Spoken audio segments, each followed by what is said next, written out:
All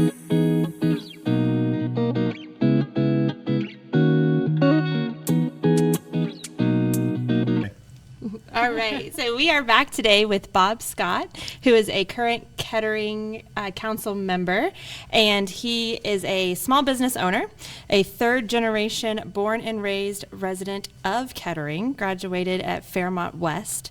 He is a father of 3 to Rob, Sarah, and Lauren, and a grandfather of 4, and a husband to Letty. Thank you for coming. Welcome. Thank you for having me. I really appreciate it. Yeah. And so you're running for mayor of the city of Kettering, is I'm that running correct? for mayor of the city of Kettering in the upcoming election. Nice. Well, tell us a little bit about why you're doing that. I'm running for mayor basically as to pay back the city. My family's roots go back before this was even a city, when it was Van Buren Township. My grandfather was a tool maker at NCR. Oh, wow. He had a house built in the Southern Hills area of Kettering in the middle of World War II, 1943. Wow. So my family predates the city. My father, born and raised in Kettering, had a small business in Kettering, a hardware store, and raised my sister and I with my mother. He built a small house nearby my grandparents in the same neighborhood. My sister and I went through the school system. And at the time, I didn't realize it, but I was getting a great education in Kettering, and I just didn't know how good I had it. Mm-hmm. So it was good to my family. I got opportunities as part of my work-study program in high school. A gentleman got me a job in the industry that is still my vocation, so I feel like I owe the city a lot. Oh, nice. And I want to pay back, and I think I have experience in certain areas and talent that I can bring something to the city. Perfect. Yeah, I feel like that's really important when you have somebody who's born and raised, like bleeds navy blue, right? Like I'm from West Carrollton, so we talk about how we bleed red and black, but to know the history and to know how to move the city forward. And I feel like running for mayor just gives you that like leadership that you can go beyond just being a council member. I totally agree. I come from the business world, so I'm not a lawyer, career politician. I came from the School of Hard Knocks. I know what it's like to meet a payroll. I know what it's like to run a struggling business. I know what it's like to run a successful business. I've worked in small business in Kettering at the time, which then moved to Beaver Creek. I was a senior manager at a Fortune 150 company, so I know how large business works. And the city is not a business, but there are absolutely some business principles Sure. that can apply to Kettering because we've got to constantly be evolving. Mm-hmm. What I tell people is it's not the 1970s, not the 1980s in Kettering anymore. We're a mature suburb. We're landlocked. Right. We have like a mature tree or a plant. It needs pruning, it needs trimmed, it needs a little TLC. Kettering's a great place to live. I wouldn't conceive of living anywhere else, but it needs TLC. It needs care and movement, and we've got to constantly evolve or we're going to fall behind. Right. And I feel like you have a unique like atmosphere because West Kettering is so different than up by Wilmington Pike. That's so different than closer to the city of Dayton. And correct me if I'm wrong, but isn't Kettering the only city around here that doesn't have a major highway like directly that butts up to it? We're real close with 675, but you're right. Yeah. So, all right. So one of the things that you're running on is to support, foster, and expand Kettering business growth. And so I'm assuming that comes from your background, being a business owner. Correct. In my work career in sales and marketing, I've had to create business from nothing at times. And I think our citizens, some of them are kind of disturbed about some of the empty storefronts we've got in Kettering. Mm-hmm. Some of them have lingered for a number of years. And it's a sign of a thriving community when you don't have those kind of things. Yeah. Okay. Again, we've got a lot of great businesses in Kettering, retail as well as industrial. We need more, and we need to fill the gaps. And I think with my background and understanding of business, because I'm a business owner, what is needed to run a successful business, how this city can help attract business, okay? The city needs to treat both its citizens and business owners as customers. Right. Okay? Some of these business owners, you know, I don't say they do us a favor by relocating in Kettering, but it helps the city. Okay, and we've just got to expand on that. Well, so since Kettering is landlocked, meaning you don't have vacant property that can be developed, you don't have land that housing can come in or an industry could come in, you're looking for those people who want to move into Kettering that can utilize the space that's either pre-existing or with some modification still work within those parameters. So that's kind of one of the difficulties, obviously. When we show properties, we need to know what the client is looking for, what their interests are. And this is certainly one of the hurdles that we've talked with the city of Kettering before, is that landlocked idea. So what do you envision as an opportunity, pros and cons of being landlocked? You know that there's not going to be this huge modification where, you know, something's going to be major, change everything else about the way that Kettering has been, right? But you're looking for something that can implement and work with what is in that community. Correct. We've got to be strategic, but at the same time selective Right. on what we have. You don't want a business just for the sake of business. It's got to be the right fit for the city and the business owner. And again, because we're a landlocked community, we'd have very limited real estate, empty land available to build housing. So we've got to reevaluate that new housing in Kettering. But the tax revenue for the city, which is needed, needs to come from businesses and industry. We've got to attract them here to help the tax base. Great. So do you have any ideas on how to attract those businesses? We've got to remember, quite frankly, we're in competition with the other suburbs, okay? Yeah, and especially like Huber is pretty booming right now. So Kettering needs to be the destination of choice for people who want to start a business, meaning our ability to open a business, getting permits, getting building inspections, we have to be best in class. Okay? Right, that timing delay that some communities will offer for a business coming in is really a hardship. The business wants to get in and get started as actively as they can, as soon as possible, so they can start generating that money. Exactly. So a minimum of red tape, Yeah, a welcoming idea that we want you here. What can we do to help you? Yeah. No impediments to Yeah. starting a business. Yeah. Now, there's certain things that have got to be done properly, but no impediments to business. Again, best in class in the whole area is what I want Kettering to be known as. so one of the ideas that the downtown area of Dayton has done over a couple of years is this pop-up idea. It's a thought that I have every time I drive down Wilmington and I see the vacant, and I'm like, oh man, we just really need to invigorate this community.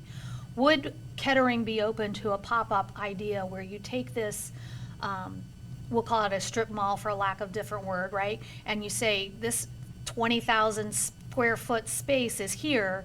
Maybe it's too big for one person, but if we had 10 different businesses that wanted to try it out, is that a viable option that the city of Kettering would maybe consider? Obviously, we got to talk with the building owner and all of that, but just trying to throw ideas out there, because like you, I want to make sure this area is community is thriving, that it's regenerating, and that it's serving purposes. You don't want to drive by vacant spaces, right?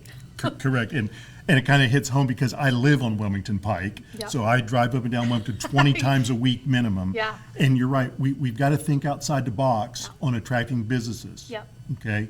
Again, it's a competitive environment.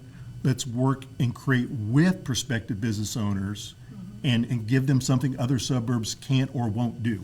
Right, absolutely. Kettering is home of innovators. We need to innovate with businesses as well. For sure, absolutely. Did anything ever go into the old factory that's, I don't remember what was Tenneco? in there. Yes. That is currently being worked on, somewhat with the thought that you had mentioned, not one extremely large company, but smaller entities that will fit in there, almost like the condominium-ish type thought process. Right.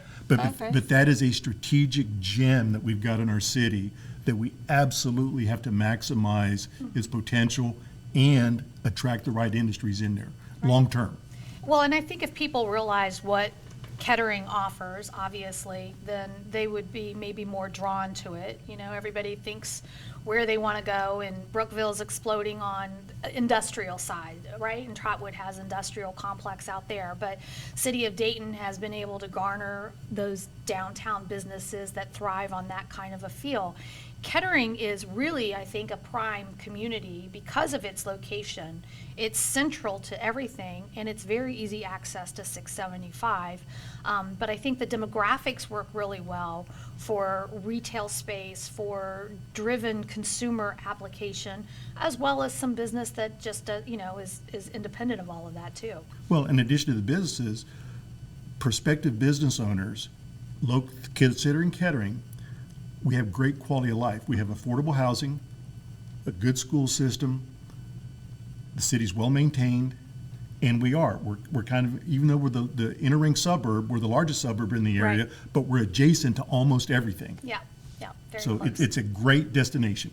So what do you think that you're going to do different as mayor of the city of Kettering to spark that, or to spark engagement among your residents who live there?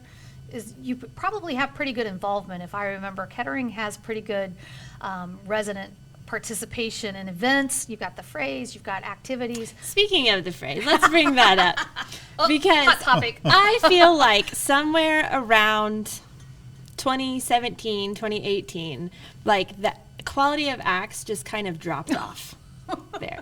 Okay. We used, like, one year there was like Lainey Antebellum and Reba and Alan Jackson. Those are huge names. And then I feel like since then we haven't gotten anybody Top close to that caliber. And we're going to go back to the competition with other suburbs standpoint. Back in the era you're talking about, we did not have that facility on the north side of town. Okay. Because I wondered, like, what happened? All of a sudden, did the funds dry up, or you know what? No, it's not a funding issue. It's, we want to have diverse acts that appeal to a wide range of interests and age groups and demographics. And we physically don't have the size of some of the other facilities, and some of the other booking agencies want to book in larger facilities. Okay, that makes sense. Since it was brought up, I thought I would ask. Take my chance. But the phrase is great. We have a lot of nice acts in there, a lot of extremely affordable acts to come see. But again, it's competition. Right. Yeah, like one of my favorite things to do is just, even if you don't go into the phrase to see the show, you can hear it. So, Right. just kind of sit outside in the park area. Well, Yeah. and the setting is good because you're in Lincoln Park. Right. Okay, so it's a park setting. It's a little more intimate as opposed to just driving to a parking lot, getting out of your car, going in to see the concert, coming Right. back out. Right, yeah, I would definitely say that's one of my favorite areas of Kettering. And Fraze also does host a lot of the festivals. So Correct. this is the time when a lot of the festivals start kicking in. I know Bacon Fest and all the different ones that come there. It is a great place that I know a lot of people like, certainly because it's so close to the government complex there. I think that allows for a safety aspect for people to feel comfortable that they can park, walk across the main road, come into the park area, benefit from the festival or the music environment, and not feel like they're anywhere that they don't want to be. Well, again, it's a more intimate setting, a more community feel to it. Right, right. Awesome. Yeah, so you were elected to council in 2021 and then you were reelected in 2023. And I wanted to ask, like, what are some things that you've worked on or that you've done since you've actually been elected? Probably my biggest accomplishment that I feel is being a good steward for the citizens of Kettering and their tax dollars. Okay. Anybody who will listen to me, I constantly tout, it is not the city's money that's being spent. It's the citizens and business owners' money that's being spent. Yes. And Kettering currently is healthy financially, but you've constantly got to be vigilant for how the money is spent and on what and at what level and what is in the best interest of Mr. and Mrs. Kettering. So do you think your business background offers that budget understanding to be fiscally responsible? I mean, there's a need that people are wanting for transparency and accountability for when that's coming to the money. And from a business perspective, you probably have that as a background to bring forward. Exactly, because it's a constant judgment that you've got to make of what not to be a little loose with spending on, but at the same time, you've got to invest, okay? And you must invest in your city and invest in businesses and some of the things we've done. but at the same time, not be loosey-goosey with your money. Right. And that's what the people expect, good management of the city. Right. And I think especially when it's landlocked, so we're not counting on the addition of a 200 more homes in a subdivision, right? So what your expenses are, they're pretty much, you got to be fixed within a reasonable, this is how many households we have to go back to the till for, right?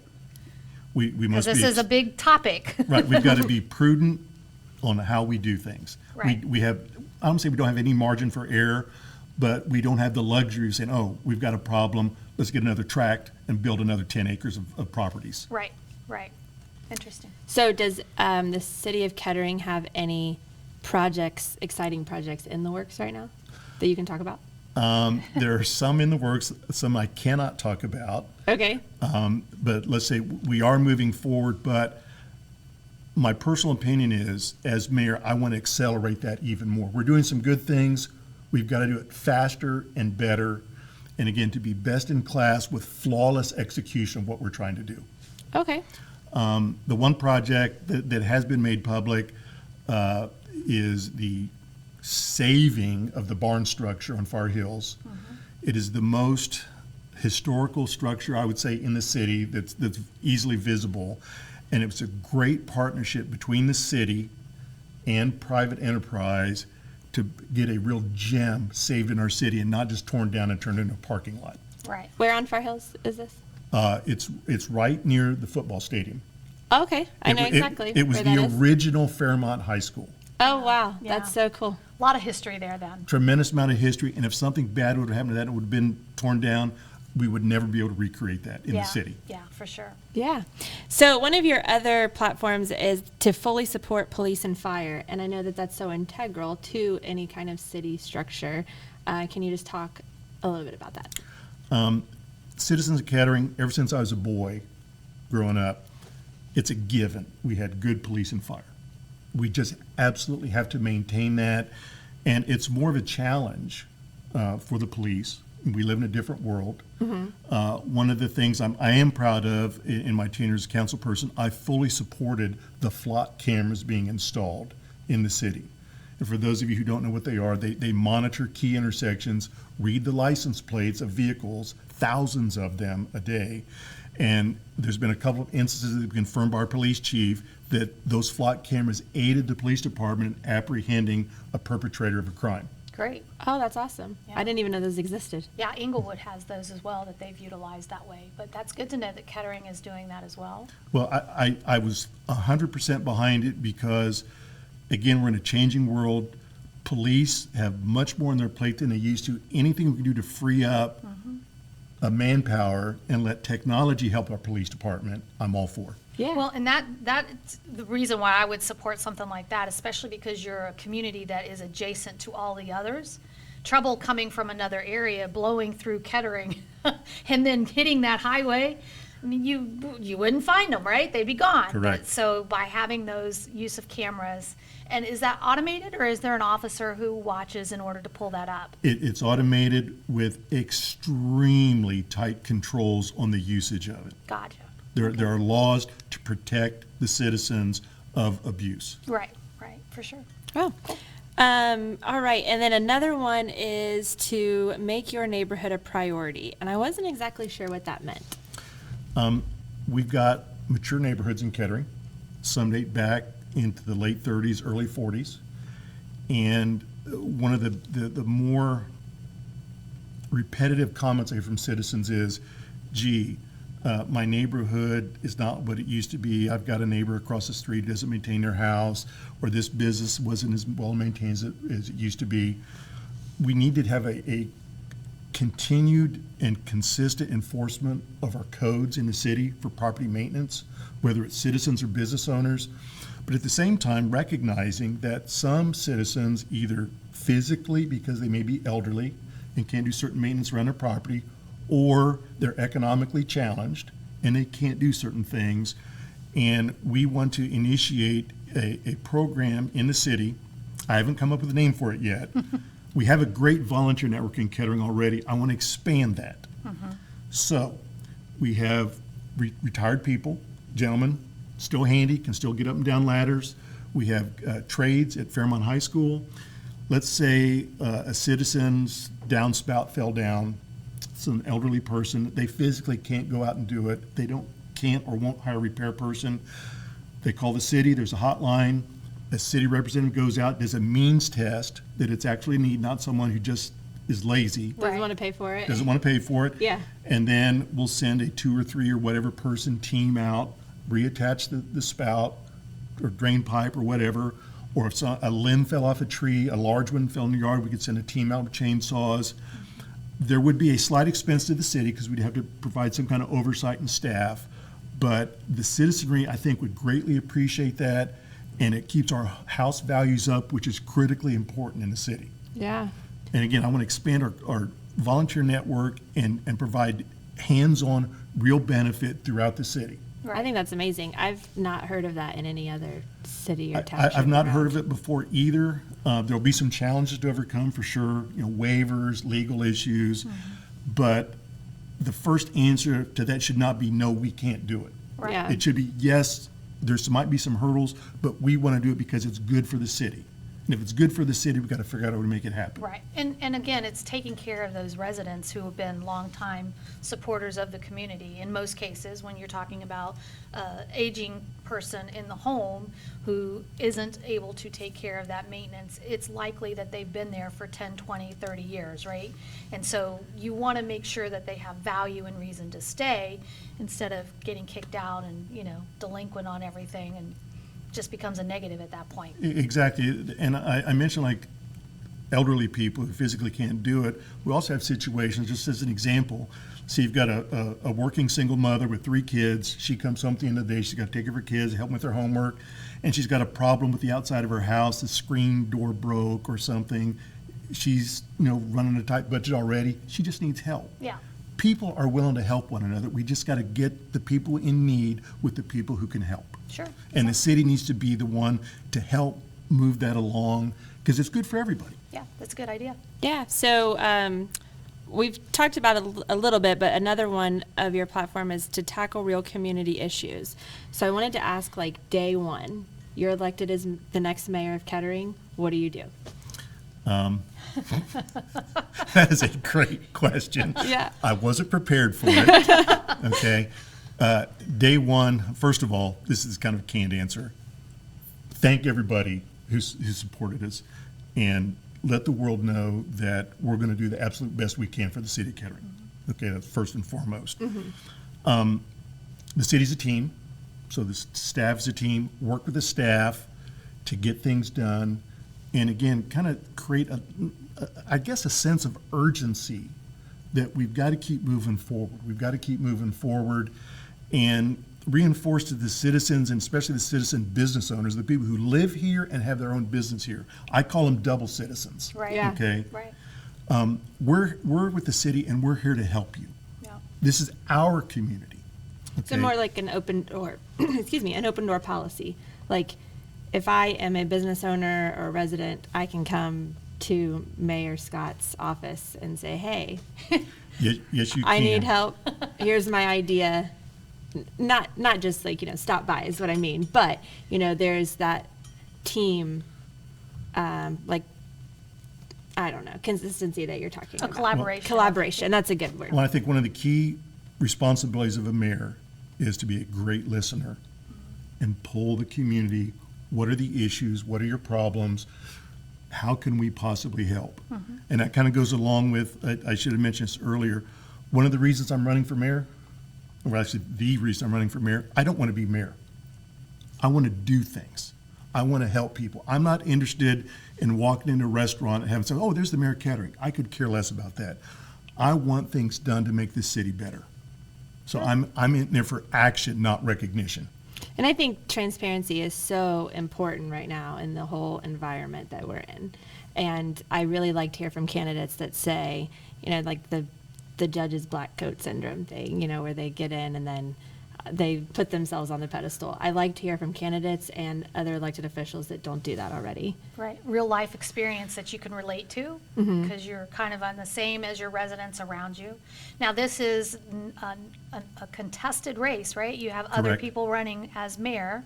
So We hope this gives a boost to your visibility out there. We're certainly going to put it out for our viewers, and if we have real feedback or questions that come about, hopefully we could get you back in once you're elected and say, let's do a follow-up with you. How is your first year going, or anything like that that works? I would love to do that. If I'm fortunate to be elected by the good citizens of Kettering, I'm going to be a full-time mayor. That's my number one job. I'm in it to help the citizens. Great. And are you going to have candidate forums or anything like that where the other candidates will be asking same questions, answering? Currently, there's an event at Galewood Church. Okay. Coming up next week after next. It's been publicized where it'll be more of a town hall type thing. Okay. And not interactive where the candidates talk to one another, questions from the congregation. Okay, well, that's good. Yeah. And then where can people find you online or find your information? The best way to find me is you can always call my cell phone, 937-478-9910, or you can go to my website, which is electbobscott.com. Okay. Great. And so I kind of wanted to end it with, tell me some of your favorite things to do in Kettering. Not as mayor, not as councilman. I would just want to know, like, Bob Scott, the resident. What do you go do? First of all, I love being at home in my property with my wife, so we love being out on our back deck. But if I'm away from my own residence, I'm a huge sports fan. Okay. So you can find me at Fairmont football games. You can find me at Fairmont basketball games. We love dining. Okay, so we'll frequent the restaurants around the city. Where are some of your favorite restaurants? The Venetian is one of our favorites. Okay. Where is that? It's on Whip Road. And unfortunately, I also like fast food far too much. Okay, so That's why it. there's so many fast foods right there in Wilmington. So, or we like TJ Chumps, Yeah. and we And also TJ like Chumps Archer's. just got brought into Kettering semi-recently, right? It's been about a year or two. Okay. Because they're originally from, like, Miamisburg. Correct, Yeah. and I think Huber as well. Okay. So yeah, restaurants. We like going to the Frays, like going to concerts. So we always see the menus every year. Yeah. That's a given in the That's the Scott big one, household. If we're going to go see the menus. Very good. Awesome. Well, thank you for coming in and letting us get to know you a little bit. And then if any of our viewers have any questions, they'll put them in the comments and we can reach out to Perfect. let you answer them. Yeah, I thanks wanna- for coming in. No, I want to thank you folks so much, and I want to thank the future viewers of this, the residents of Kettering. This is a great place to live. Let's make it better. Thank you. Thank you. Thanks for joining us today on the Real Tea Podcast. If you enjoyed the knowledge and entertainment today, please subscribe and share with your friends. We will be embarking on a journey that bridges the gap between realtors and clients, uncovering the heart and tea of real estate.